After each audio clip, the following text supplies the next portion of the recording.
Assalamualaikum warahmatullahi wabarakatuh. Welcome back to Holy Dive. Kalian penasaran kan sama apa yang bakal gue omongin sekarang? Karena kemarin kita Holy Dive habis ngadain yang namanya survei ya di IG story kita tentang apa sih yang harus kita bahas di video kita selanjutnya. Jadi hasilnya adalah kursus, oke? Jadi gue akan ngejelasin kursus yang wajib dan rekomendasinya setelah itu. Jadi jangan kemana-mana, kita bumper dulu aja ya. See you. Di situ.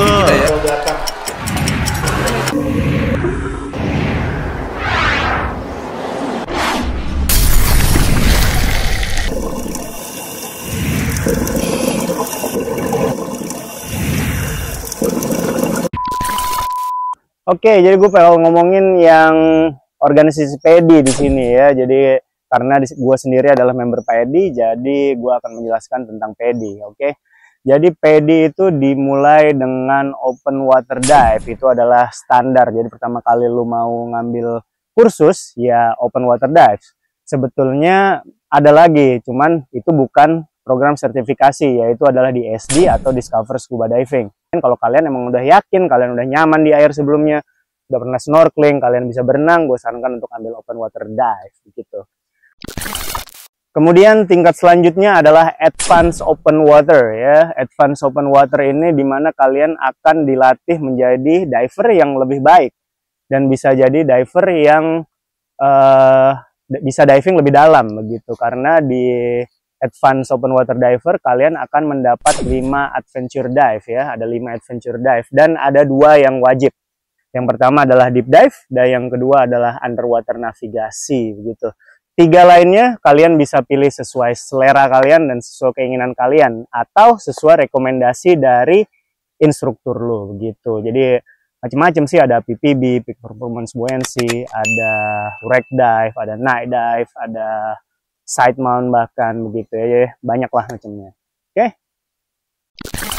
Nah, yang ketiga ini step selanjutnya setelah advance open water, ketika lo udah merasa nyaman dengan diri lo sendiri, nyaman ketika lo di bawah air, ini saatnya untuk tidak mikirin diri kalian sendiri, karena kalian kalau diving pasti sama buddy ya kan. Selanjutnya ini adalah rescue diver. Di sini kalian akan diajarin untuk mulai memikirkan tentang orang lain, gitu men. Kalau kalian mengambil rescue diver, kalian juga diwajibkan untuk mengambil EFR atau emergency first response ya. Emergency first response ini diwajibkan karena tanpa ini kalian nggak bisa ngambil rescue begitu. Kalian akan diajarin gimana cara CPR, gimana cara kalian ngelakuin apa tuh namanya, manuver-manuver yang buat orang kecekek ya begitulah semacamnya. Gimana cara ngelihat sign and symptoms segala macam begitu. Oke. Nah, kalau kalian udah sampai tahap rescue nih, jadi kalian akan dihadapkan oleh 2 pilihan. Kalau kalian mau jadi profesional atau kalian mau jadi tetap di rekreasional begitu.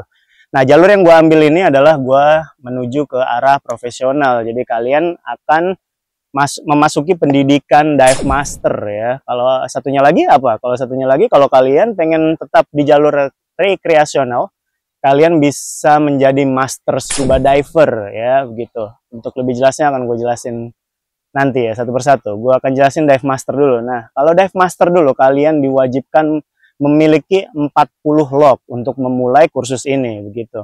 Jadi setelah kalian mulai 40 log, selama proses itu, selama proses dive master, kalian diharapkan mencapai log ke 60 kalian dan kemudian kalian baru bisa graduated as a dive master begitu. Jadi nggak sembarangan ya kalau kalian udah rescue tapi kalian masih baru punya 30 log ya, kalian dianjurkan untuk tambah lagi lah 10 log gitu, baru kita ngomongin tentang dive master sebagai profesional. Karena dive master ini bertujuan sebagai orang yang akan guiding gitu. Jadi harapannya sangat tinggi ya, ekspektasi orang lain terhadap kalian ini sangat tinggi. Bahkan kalian bisa langsung dikontrak sama tempat kalian ambil dive master ini begitu. Jadi siap-siap dulu ya, siapin 40 log kalau mau ambil jalur ini. Nah, yang jalur rekreasional nih, ada master scuba diver. Jadi kalian di sini tidak punya hak ya, atau tidak tidak punya hak sebagai profesional. Specialty apa yang kalian butuhkan untuk menjadi master scuba diver? Jadi yang pertama ini wajib banget ya, deep dive specialty. Jadi kalau kalian mau diving lebih dalam lagi, ini bisa maksimum sampai 40 meter karena di advance course tersebut cuman sampai 30 meter gitu. Terus kemudian ada nitrox. Nah, nitrox ini juga sebuah apa ya? Favorit ya, sebuah favorit dari seluruh scuba diver yang ada untuk ngambil kursus nitrox ini. Kenapa? Karena kandungan oksigen di dalam tangki scuba kalian ini lebih besar dibanding dengan tangki biasa yang kalian pakai saat kursus-kursus sebelumnya sebelum kalian ngambil kursus nitrox ini. Gunanya apa? Gunanya ada beberapa nih. Yang paling utama adalah kalian bisa extend lebih lama no decompression limit kalian di at certain depth, jadi di dalam yang tertentu gitu. Jadi misalkan kalian kalau pakai air biasa di 20 meter contoh, di 20 meter kalian bisa stay selama 50 menit let's say. Kemudian kalau kalian pakai nitrox dengan kadar oksigen yang lebih tinggi, kalian bisa stay as long as 70 minutes let's say begitu. Jadi itu yang bisa menjadi kelebihan nitrox ya. Kenapa harus stay lama-lama? Nah ini dia. Jadi ada beberapa orang yang memang pengen nyari ikan yang biasanya stay di bawah 20 meter. Begitu. Jadi kayak contohnya nih ya, mola-mola di Nusa Lembongan biasanya ya, most of the time kita ketemu mereka di dalam di bawah 20 meter. Jadi kalian bisa nunggu di sana lebih lama, kalian nggak perlu takut no decompression limit kalian habis duluan. Nah, yang ketiga ini saran gue adalah PPB atau Peak Performance Buoyancy ya. Jadi ini buat kalian yang masih kurang pede sama buoyancy kalian ya. Jadi untuk mastering, why not ambil Peak Performance Buoyancy ini karena lo di sini akan dilatih gimana caranya ngontrol buoyancy kalian secara tepat dan cepat ya, bisa bilang begitu karena di sini kalian akan diajarkan gimana caranya ngontrol buoyancy kalian dengan paru-paru kalian, yaitu adalah natural buoyancy device kalian gitu. Nggak cuma pakai BCD kalian begitu ya. Yang keempat ini ada side mount. Ini gue akan membicarakan sesuatu yang nggak bisa lu dapat tanpa kursus ini ya. Jadi kayak tadi yang pertama deep dive, lu nggak bisa turun 40 meter tanpa kursus ini.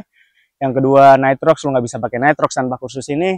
PPB ya, maybe you can get this without this course, but ini cuma anjuran aja ya. Terus yang terakhir ini ada side mount, karena kalian nggak bisa pakai side mount tanpa melakukan kursus. Yang pertama adalah ribet, ya ribet yang pertama. Terus kedua adalah ini perlu alat yang berbeda dari back mount yang biasa kita pakai begitu.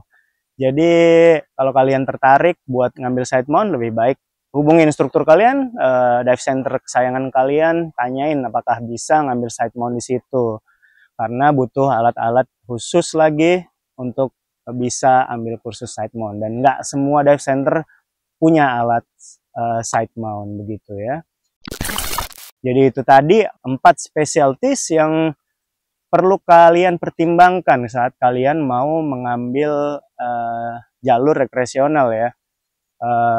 Kalau satu lagi terserah sih menurut gue ya, bisa lo ambil wreck diving, lo ambil night dive, apalah suka-suka lo, nanti lo coba diskusi aja sama instruktur kalian. Tapi yang 4 itu gue anjurkan sangat untuk ambil saat kalian mau menjadi master scuba diver ya. Dan ini nggak menutup kemungkinan buat profesional juga ya, dive master juga kalau kalian mau ambil pun.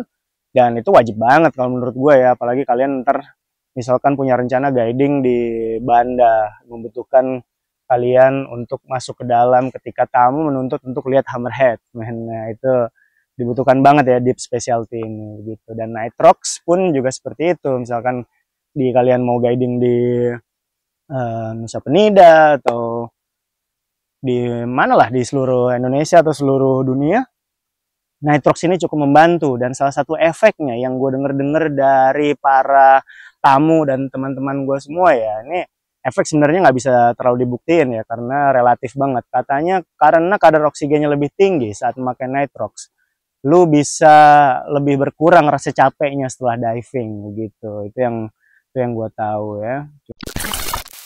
Jadi itu aja ya rekomendasi course-course yang harus kalian ambil. Tadi dari pertama kita ada open water, advance, rescue, kemudian IFR ya, saya barengan sama rescue, kemudian bercabang jadi 2, di mana kalian mau prefer diri kalian ditaruh ya, mau profesional atau mau tetap di rekreasional. Ada dive master dan master scuba diver. Kayaknya sampai sini aja. Untuk selanjutnya kita akan lanjut di video selanjutnya. Oke, thank you very much.